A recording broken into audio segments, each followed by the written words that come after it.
working the late shift at our local Burger King for about 2 years now. It's not glamorous, but it pays rent, and the hours work for me. I'm a night owl anyway, so being behind the drive-thru window from 10 p.m. to 4 a.m. doesn't bother me the way it would most people. This all started maybe a month ago. I was working the drive-thru solo. We're usually understaffed after midnight, and that's when a car pulled up to the speaker. Male voice, pretty unremarkable. He ordered a large double Whopper with cheese meal with a Coke. It was pretty standard. The one notable thing about the encounter was when he went to pay, he only rolled the window down just enough to slide his card through, and his windows were tinted so I couldn't see his face. He paid and I handed him his receipt, but then he just drove off, like without stopping at the second window to grab his food. I waited there with his bag for a few minutes, wondering if he'd be coming back. Eventually, I just set the order aside and ended up eating it later. People do weird stuff sometimes, so I didn't think about it too much. About a week later, it happened again. It was the same order, and the same exact thing happened. Someone paid at the first window and then drove off before picking up the food. I remember thinking, that's strange. Someone did the exact same thing last week. But I wasn't quite able to connect the dots at that point. I just figured it was a coincidence. It wasn't until it happened a third time that I realized it was the same person making these orders. At that point, I knew something weird was going on, but I wasn't going to complain. The food was made, paid for, and I was the one who got to enjoy it. So, I kept eating the free Whopper meals and tried not to think too hard about why some random dude was essentially buying me dinner every few days. This went on for a few more weeks. The guy would show up every 4 or 5 days, always late, usually between 1 and 3 a.m., and always with the same order. I started to almost look forward to it in a weird way, like, oh, it's been a few days. Wonder if my mysterious benefactor is going to show up tonight. One night, I was working the speaker at around 2 a.m. when I heard that familiar voice through the speaker. I knew what was about to happen, and I was right. He ordered the same meal, which I knew I'd be eating. But this time he said something else, something that made me freeze up. He said, and I'll never forget this, "I hope you've been enjoying those Whoppers, Mr. Hurley." My last name is Hurley. I don't wear a name tag with my last name on it. It's not posted anywhere customers can see. There's no reason at all that this guy should know my last name. I just stood there for a second, not saying anything. My brain couldn't catch up. Then I started talking into the speaker, asking who this was, what he wanted, and how he knew my name. I must have said, "Who is this?" 4 or 5 times, but he never answered. And this time, he didn't even pull up to pay. I heard his engine rev, and then he was gone. I was rattled for the rest of my shift. There was nothing I could do, but I couldn't shake the feeling that something was very, very wrong. Little did I know, things were about to get much worse. When I got home after my shift, I found a note on my doorstep. It was a handwritten note that said, "I know what you did. You have 3 days." I just stood there staring at it with my hand shaking, and I started feeling really, really sick, like someone had punched me in the gut. I have no idea what I supposedly did.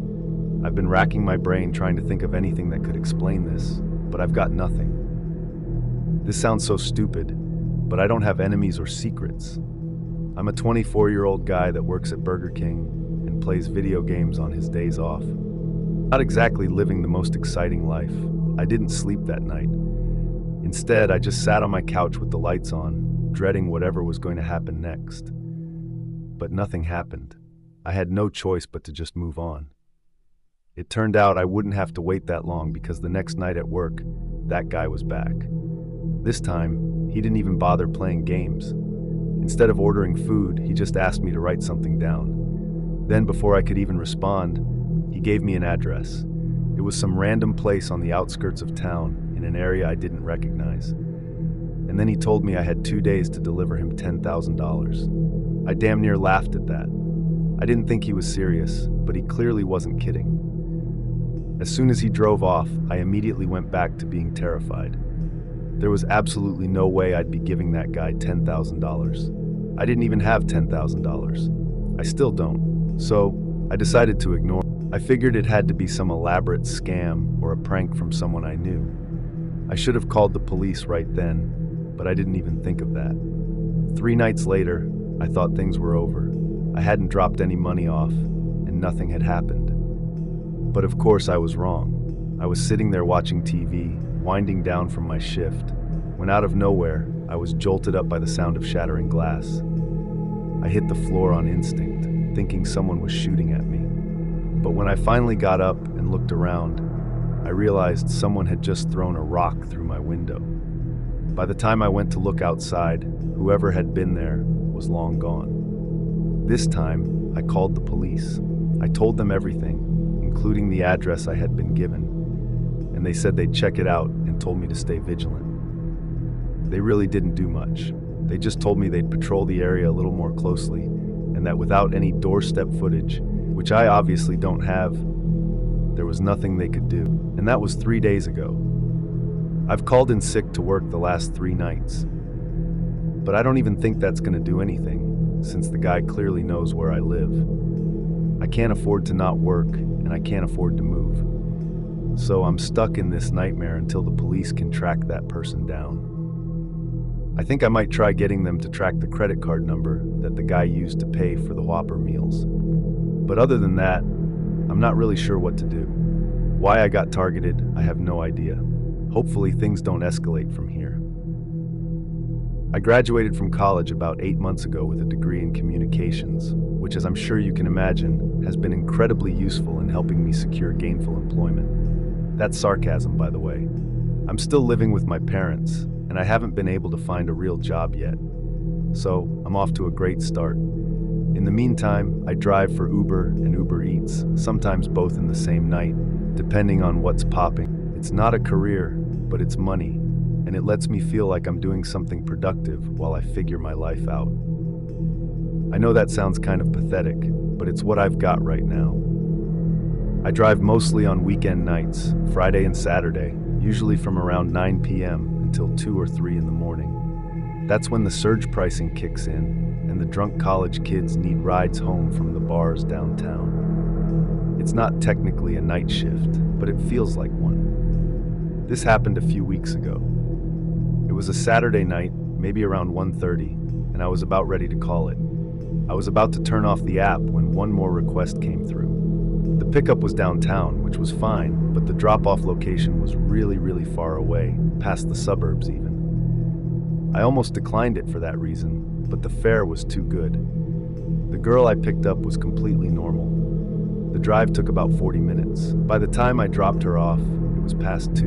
And then I was alone, out in the middle of absolutely nowhere, with a 40-minute drive back to civilization. I turned the car around and started heading home. Not 10 minutes into the drive, I saw a car stopped in the middle of the road with its hazards on. I approached cautiously, and I realized there were 2 people standing in front of the car, waving their arms like they were trying to flag me down.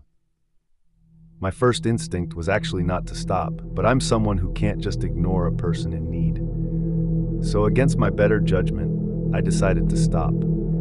I stopped the car about 20 feet away from them and rolled my window down a few inches, just enough to hear them, but not enough for someone to reach inside. It was a middle-aged couple, which actually put me at ease a little. That is until they started talking. The woman did most of the talking. She had this frantic energy about her, but also something that felt slightly rehearsed, like she'd given the speech before. She said they were warning drivers about a collapsed bridge ahead. She went on to say it happened earlier that day, and they'd almost driven right off themselves. She pointed down the road into the darkness and said if I kept going that way, I'd end up in the river.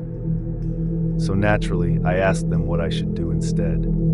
The husband spoke of a turnoff that was about halfway between where we were and the bridge. He said it cut through the woods and that it would add some time to my drive, but it would get me back to the main highway without having to deal with the bridge. I thanked them and started driving. Something felt off.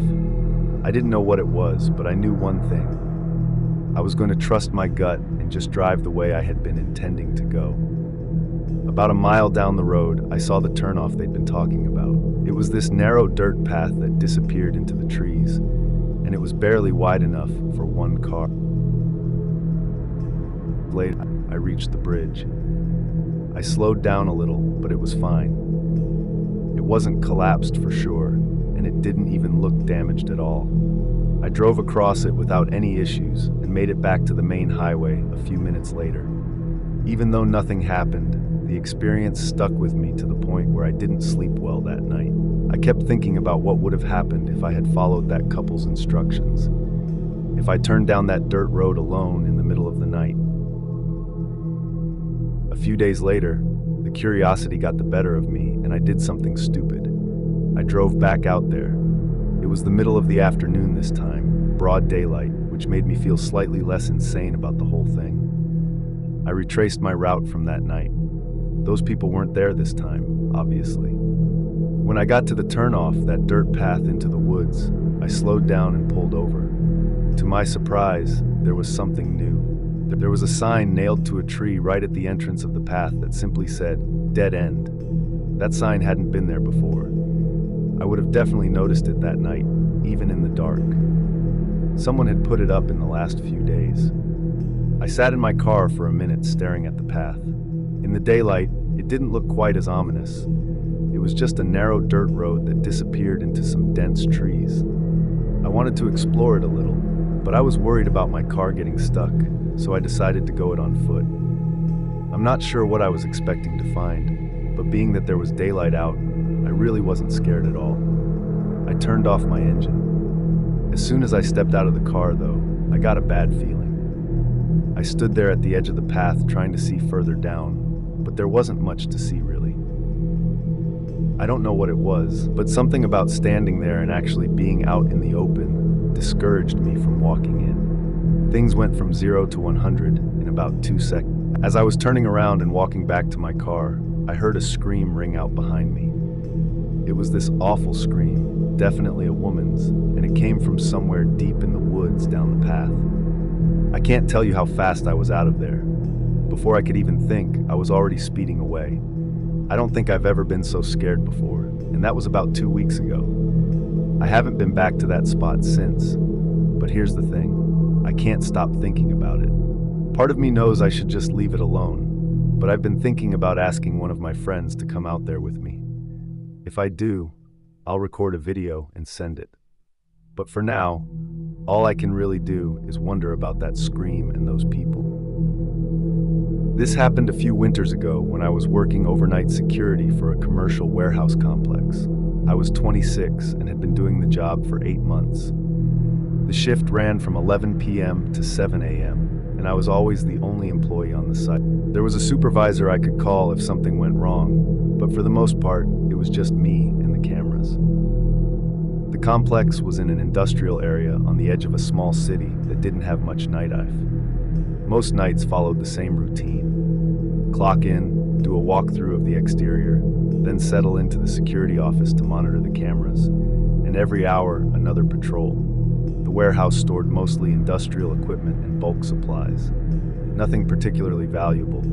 The night everything went sideways started pretty normally. It was cold enough for there to be snow falling, but nothing too heavy. I did my first patrol. Everything was secure, and I went back to the office. Around 1:30 a.m., I got a motion alert on one of the loading dock cameras. This wasn't unusual. The system was sensitive and wind or animals could trigger it. I pulled out the feed and watched for a minute, but everything looked normal. Just the empty dock and snow drifting past the floodlights, but the alerts kept coming. Every 10 or 15 minutes, the same camera would trigger. Each time I checked the feed, and each time I'd see nothing. What started to bother me was that the movement always seemed to happen just at the edge of the frame, like something was there but not quite in view. By 2:30, I had maybe 6 or 7 alerts from the same camera. No other cameras were triggering, just that one. At 3 a.m., I went outside to check it myself. The snow had mostly stopped, and the complex was dead silent. I walked the full perimeter of the dock area with my flashlight. I didn't see anything unusual. All the bay doors were closed and locked, and there were no footprints in the snow except for mine. I went back inside. About 20 minutes later, I heard a loud metallic scraping sound like something heavy being dragged across concrete. It came from inside the warehouse, somewhere deep in the building. I checked the interior cameras, but all 6 feeds showed empty aisles. I was starting to freak out a little bit because I started feeling like I was being toyed with or watched somehow. But still, I explained the noise away by chalking it up to the wind or something. An hour later, though, I heard it again. It was louder this time. The dragging sound followed by a sharp bang like something had struck one of the interior doors. I cycled through the cameras again, nothing on 1 through 5. When I got to camera 6, though, the feed was black, maybe 3 seconds of static, and then it came back. But something was different. The angle had shifted just a few degrees to the left, like someone had bumped the camera or adjusted its position. At that point, I had no choice.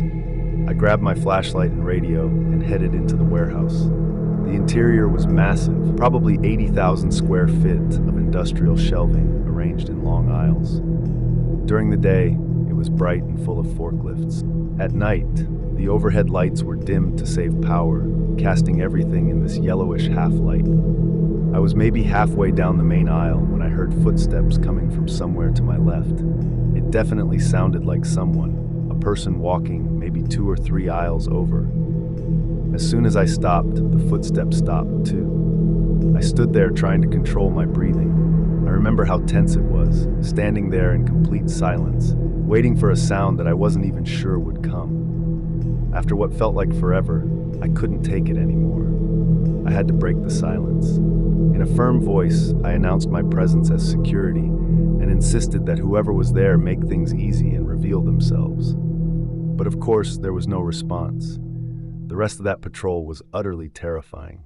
I was bracing myself for a fight or some kind of confrontation, and the longer I surveyed without finding anyone, the worse that feeling got. But I ultimately finished my patrol without seeing another person, which was arguably worse, because I knew with 100% certainty that there was someone in there. I didn't see or hear anything for the rest of my shift, but that didn't make me feel any better. I actually felt somewhat guilty. My job was laughably simple, and I was messing it up in real time. But by the time 7 rolled around, I wanted nothing more than to just get out of there. I reported everything to my supervisor when he showed up on site. Maintenance did a full inspection, but didn't find anything either. Even after everything was double and triple checked, no one was able to identify the method of entry, and I could tell people didn't believe my story. Still though, that night remains one of the freakiest things that has ever happened to me. This memory still terrifies me, and outside of police and some close family, this is my first time fully revisiting it. A few years ago, I had gotten my first job at a 24-hour gym. At the time, I was in a gap year between high school and college, so I worked a lot of night shifts. The gym was open 24/7 and accessed by key card only, meaning often there were only 1 or 2 employees working. People could just check in, use the equipment, and leave. The whole facility pretty much managed itself. All entries, exits, and usage of equipment was processed digitally, so all I had to really do was sit in the office and keep an eye on the cameras. I would occasionally get up and walk around, do some light cleaning, and even talk to some of the guests.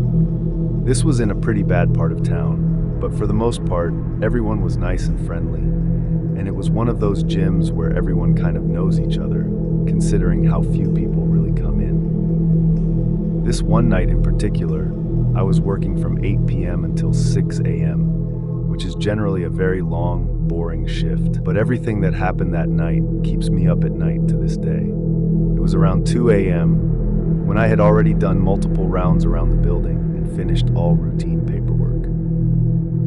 I was exhausted, so I just figured I'd sit down for a bit and monitor the cameras. Everything was normal at first. Not many people come in to work out in the middle of the night, but there were a couple regulars who came and went. I had worked here for a few months now, so almost everyone I recognized except one man. I first noticed him when I saw him using a treadmill in the far corner. Normally, this wouldn't catch my attention as we have new guests from time to time. However, what really caught me off guard was how fast this man was running. I pulled up his treadmill number in the system, where I'm able to live monitor all equipment activity. He was running 9 miles per hour, which was impressive already. But what really shocked me was the fact that he never stopped. 10 minutes went by, then 15. He never slowed. I looked closer at the camera, and although I can't quite describe it in detail, this man was nothing short of unsettling. He was wearing ragged clothes. He had long, messy hair, and his face never moved once. He was just staring straight forward. Then I noticed his feet. He was barefoot. He had been running 9 miles per hour for 15 minutes barefoot, just staring into the distance. At this point in time, I was very weirded out, especially since he was now the only person in the building besides myself. I pulled myself together and realized that we do have a policy requiring shoes, so I decided I would use that as an excuse to go talk to him. Although his appearance really freaked me out, I got up the courage to leave the office and head out to talk to him. The machine he was on was located almost directly outside the employee hallway, and as soon as I turned that corner, my heart stopped. The treadmill was covered in blood. His feet were tearing apart as he ran. My heart dropped, blood not only dripping, but splattering from his feet and ankles for every step he took. His face was still stone cold, staring straight ahead. His mouth was wide open as he ran. He looked like he was on every drug on the planet. At this point, I was terrified. He looked crazy enough to the point that my gut was telling me he was dangerous. However, I still mustered up the courage to yell at him to stop. I can't even remember exactly what I said, but I did have to raise my voice a bit so he would hear me over the thudding of his feet as he sprinted. He didn't say a word or even turn his head for that matter. He just continued to sprint and stare forward with his mouth open. I yelled again, something along the lines of, "Hello, what are you doing?" He then muttered the words, "Are you there?" in the coldest, raspiest voice I've ever heard. He wasn't out of breath or even panting as he spoke. I told him to stop a few more times, and he repeatedly just said, "Are you there?" The pool of blood at the end of the conveyor was growing, and at this point, I just figured I'd call the cops.